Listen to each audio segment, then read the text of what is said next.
You want to turn on dark mode or night mode on your Facebook but don't know how to. I got you.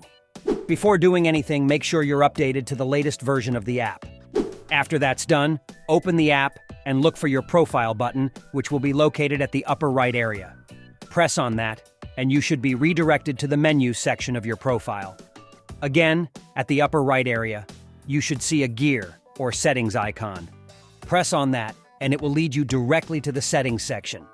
Scroll down until you see the preferences section, and look for the dark mode option inside the section. Press on the option, and you'll see the on and off settings for the dark mode. Press on the on button, and the dark mode will activate.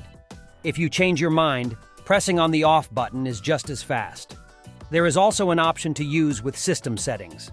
This means if your device has an automatic light and dark mode, it will change according to that.